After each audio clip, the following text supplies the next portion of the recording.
Good morning, everyone. I am Dr. Gupta. I will be talking about the epidemiology and histopathological types of spinal metastasis in patients with solid tumors.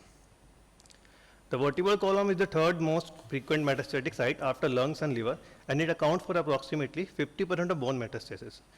The clinical manifestations of these patients include severe pain, paralysis, sensory loss, sexual dysfunction, with urinary and fecal incontinence. The incidence rates and distribution of spinal metastasis not only show significant geographic differences, but also vary in age, gender, and ethnicity.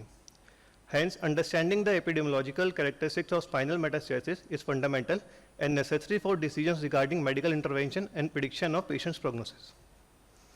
The primary objective of my study was to describe the epidemiological characteristics of spinal metastasis hospitalized in neurosurgery department in our center. And the secondary objectives include to identify at-risk patients and implement screening program for early management, and also to guide clinical work and further research on spinal metastasis. Into the materials and methodology, my study was prospective observational study for 6 months from January 2024 to June 2024, and the study population included all the adult patients diagnosed with spinal metastasis based on clinical symptoms, radiographic examination, and histopathology.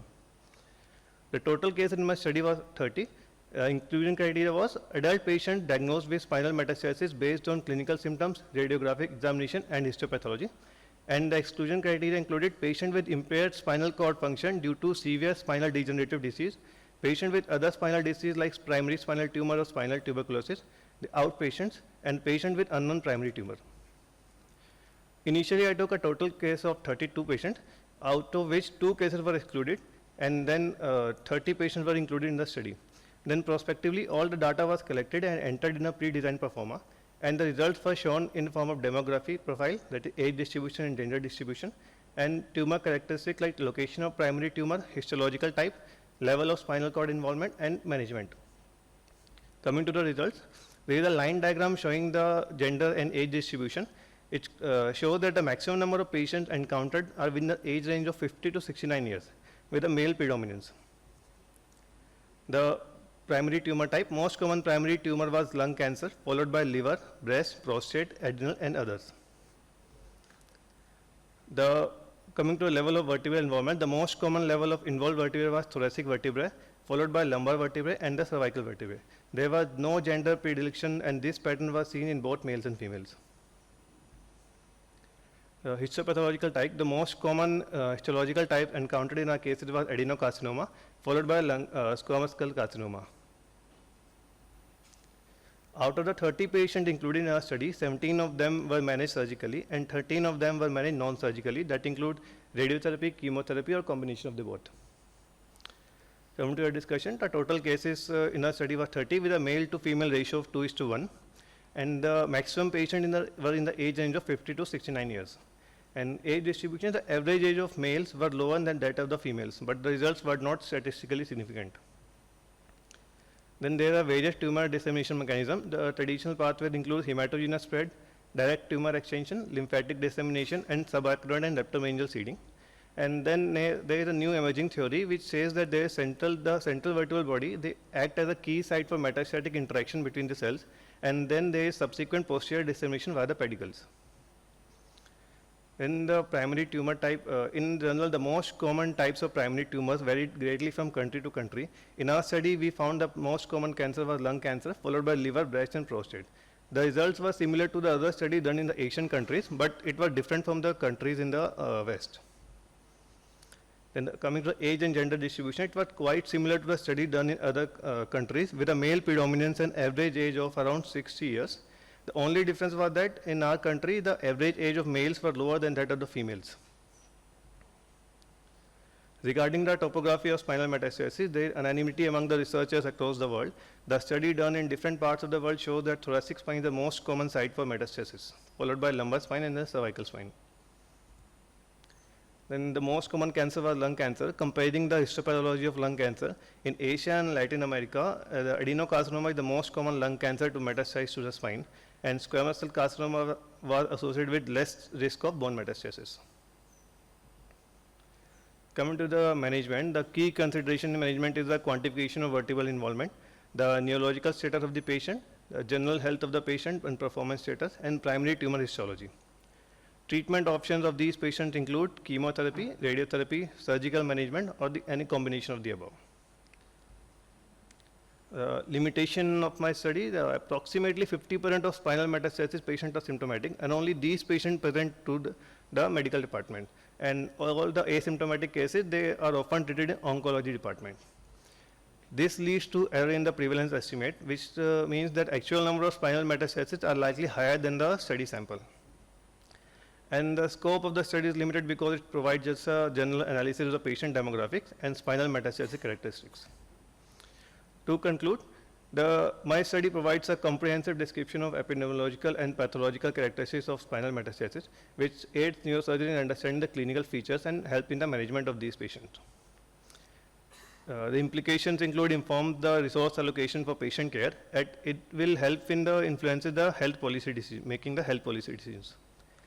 The clinical indications, because we found the lung and the liver GI cancer are the most common cancer in India, so we need to emphasize the need for close surveillance of patients of these cancer. That's it. These are the references. Thank you. Thank you, Dr. Subham. Very concisely and clearly presented. My questions are, first is, why were those patients admitted who are not operated? Sir, there are many reasons for these patients. Some patients refused for surgery. There are some patients, the performance status was such that they were not candidates for surgery. And in some patients, there were multiple level of spinal involvement. So was this not decided prior to admission, or this is decided only after admission? After admission, sir. Okay. Second question is, why in our country, in your institute, breast cancer as seen in other countries was not number one?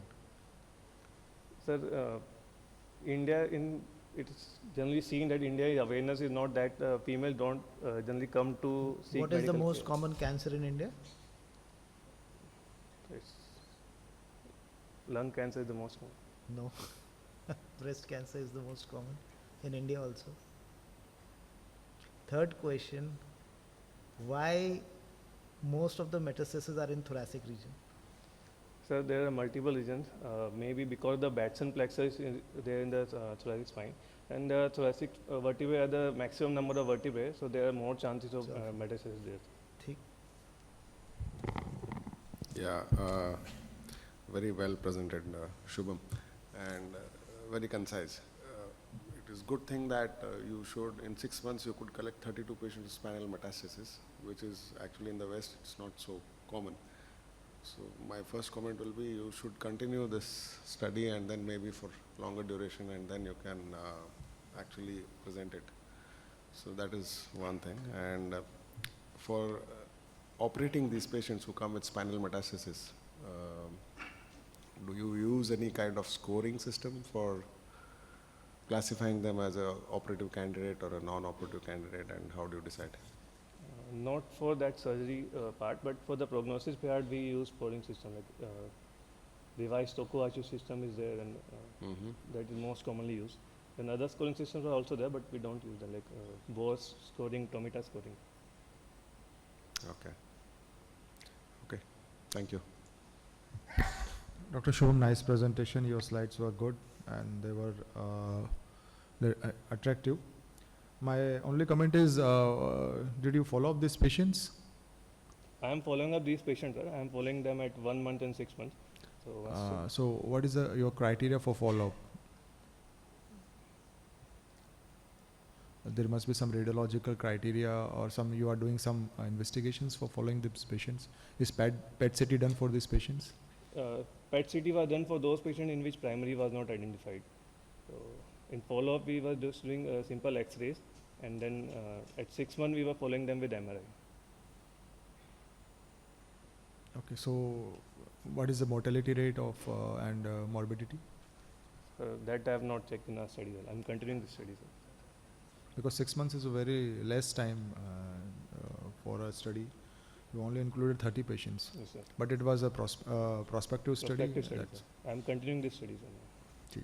Thank you.